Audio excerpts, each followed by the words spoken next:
Joining us right now is Trayce Jackson-Davis. Trayce Jackson-Davis entering his second year for the Golden State Warriors. What's up now? Became a starter in the second half of the season.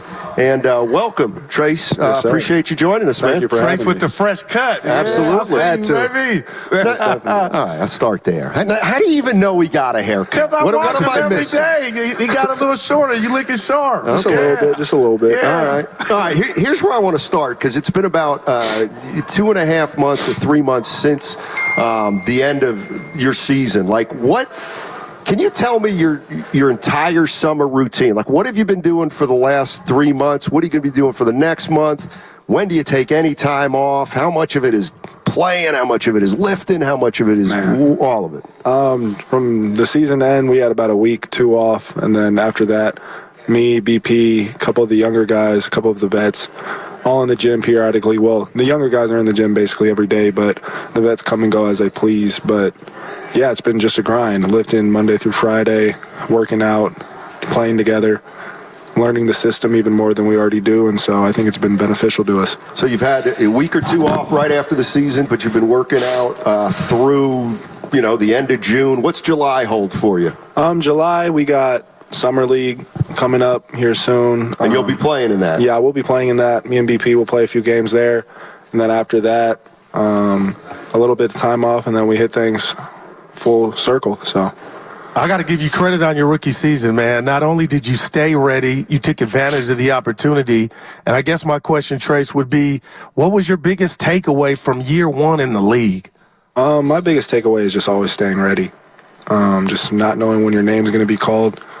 Because I remember talking to some of the vets, like Loon, told me that you never know. He might just call your name out of nowhere. And that's what happened when we played Portland. Then I started playing a little bit. You remember. He said Portland. Yeah, that was really the first game where I kind of asserted myself a little bit. And then after that, played a little bit, then kind of went through the ups and downs of a season, but always stayed ready, always stayed the course. And by the end of the year, started a few games and just tried to help the team win. Yeah, that's something I'm actually curious about. We're joined by Trayce Jackson-Davis, who will be entering his second year with the Warriors. The Warriors have had a great team. They've had a dynasty. And the young players who've come onto this team have had trouble playing because they got Hall of Famers in front of them. You're kind of the quintessential example of this. Here's what we hear a lot about young players. Man, if Trayce Jackson-Davis had been playing since the start of the year, he'd be better at this point. And then the other argument is, well, he might not have been ready to play at the start of the year.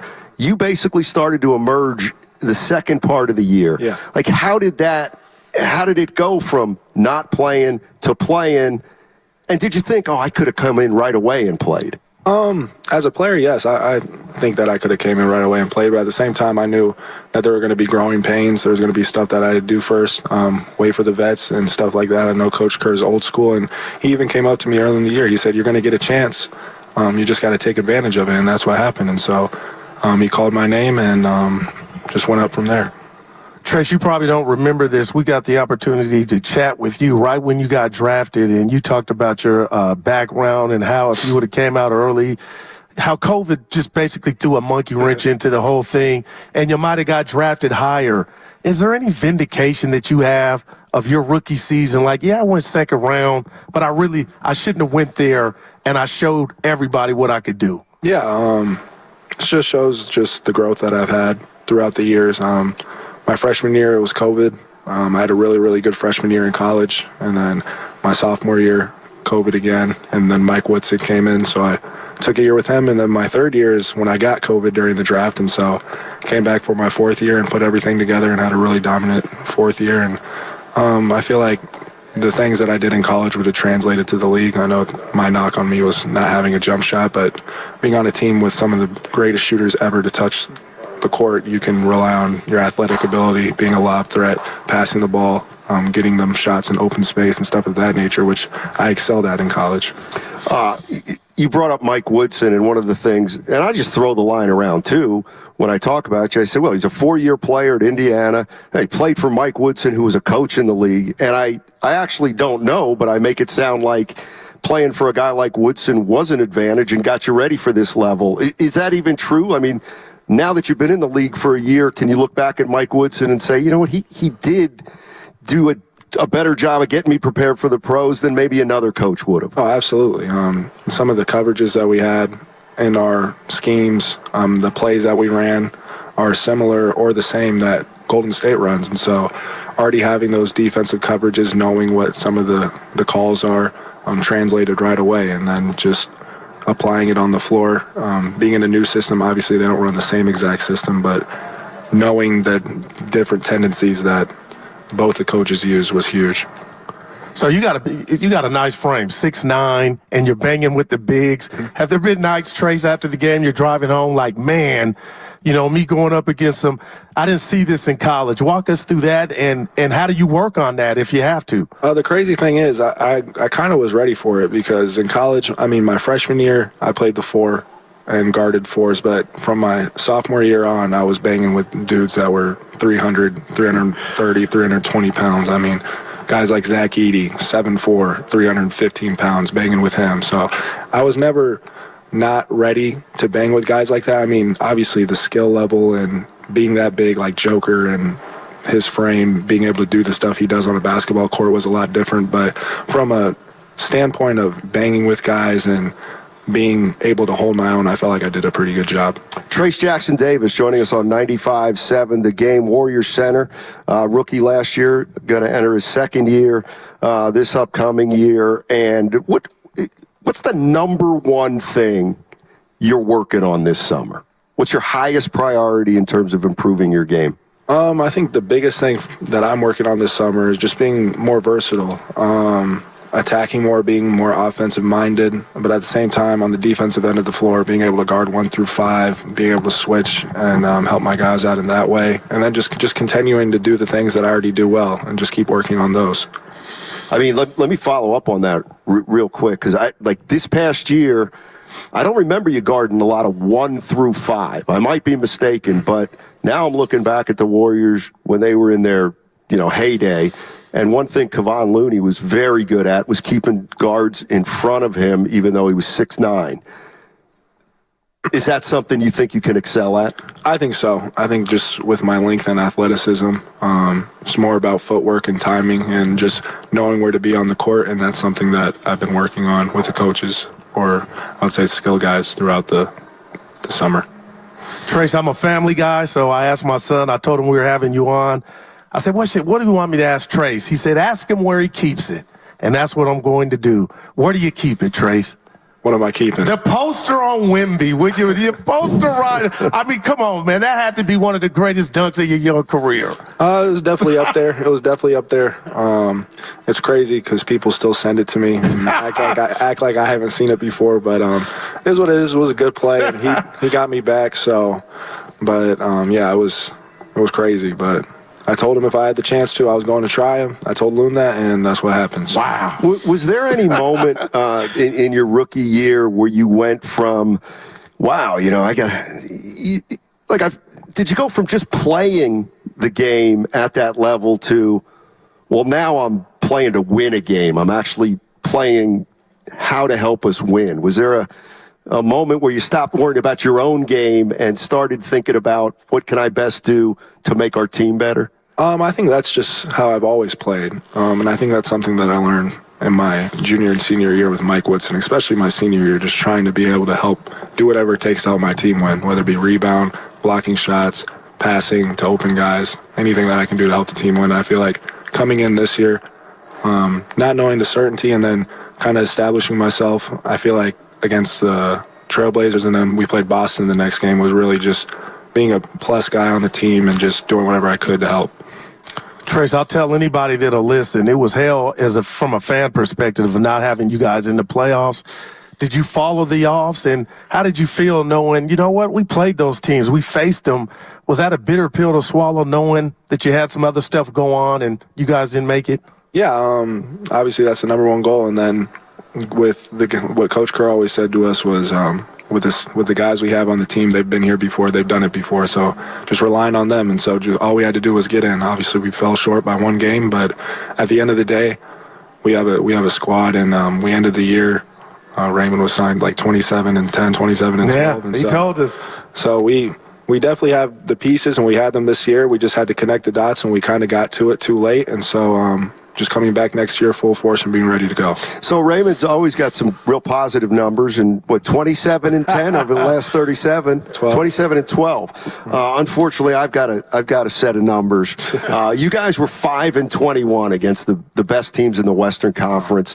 How far away do you think you are from Minnesota, from Dallas, and from Denver? I honestly don't think that we're that far, and I think that a lot of those games were close or down the wire. It wasn't in the sense of we were getting beat by 20, 30. I mean, Boston was an outlier where we lost by a lot, but Minnesota, Denver, a few of those games were 4 or 5 points differential, and a lot of them we had the lead at the end or going through the game. I remember when we played them at home, we were up by 17, 18 in the fourth quarter, and we let that one slip away with Joker hitting a 40-footer. So there's just things that we got to do and we got to clean up during the game, and we got to take it one possession at a time. But I feel like we're right there with those teams.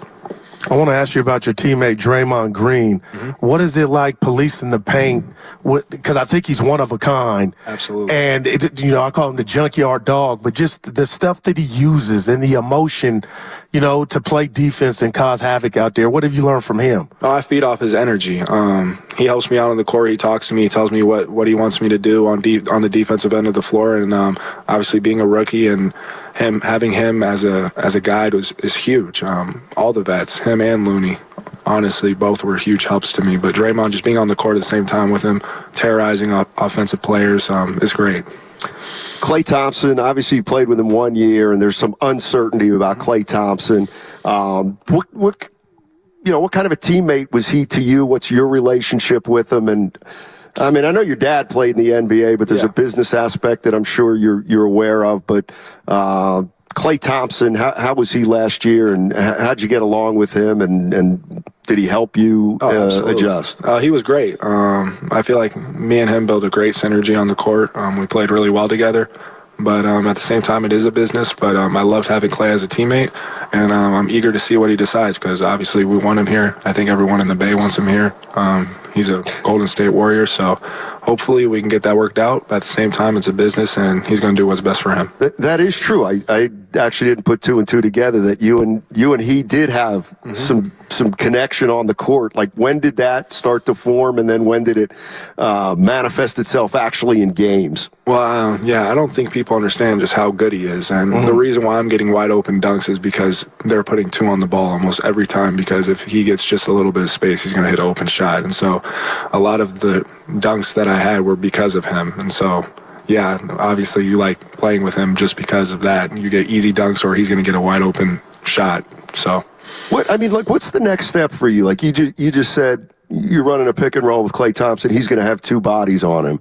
Is the next thing for you to establish yourself so that you get guarded? Like, maybe not like that, but get paid. You want to get paid more attention at that end of the floor? Absolutely, yeah. And I think just being a rookie, it was kind of some uncertainty throughout the year, and I think this year they're going to have different types of game plans to try to stop me. Whenever they do put 2 on the ball, maybe guys help over, but that's when you use your IQ and you pass to the open guy and make the right play. When you assess your game, I know my partner asked you about your checklist of what you're working on, but like a 15 to 20 footer, is that something that you want to add to the repertoire? Absolutely. Everyone in the NBA can shoot. I think I would use it more of a sense of just being able to take guys off the dribble, just keeping them honest, maybe a pump fake or make a shot and then pump fake and go around someone and then make the right play. So, but having that in the arsenal is definitely something that I want. Well, I'm looking right now. You haven't taken a 3 yet, have you? I took 1 this year. Let me see. I almost hit it. It was a buzzer beater against Orlando. Oh, you still, on your per game averages, though, it still says 0.0. It was close. It should have. I thought I hit it, honestly. I mean, if you're working on your shot, do you work on your 3-point shot, or do you gradually get there after you're start knocking down the 16-footer and then the 20-footer? Both. Mostly on our team, the mid-range shot is really just, it's something that we say that you have to make $25 million or more to be able to shoot that shot. And so it's mostly just the 3 because 2-point shot's the least successful shot in basketball. So. Oh, $25 million salary, not $25 million shots. No, 25 million salary. Okay, so you got to be a top dog to shoot. Gotcha. So you've got another 3 or 4 years before you can start shooting that. So you go from not being in the rotation, Then you end up, along with your partner, the other rookie pods, to make the all-rookie team. Talk about that and the pride that just went into like, damn, it paid off staying ready. No, it did. It did pay off staying ready, and just watching him succeed has been great. Just being right there, starting at 57 and then ending 11th best. Obviously, it's great. It shows the work that I put in, but there's still more work to be done. So, and I think BP's the same way. He's hungry, and we're both hungry and ready to start our sophomore seasons. Well, listen, man, thank you so much for joining us. Really appreciate it. Good luck to you. Keep working hard. Thanks. And best of luck to you, man. Thank you for having me. All right, that's Trayce Jackson-Davis entering his second year with the Golden State Warriors, and coming off a nice rookie season, no doubt about it.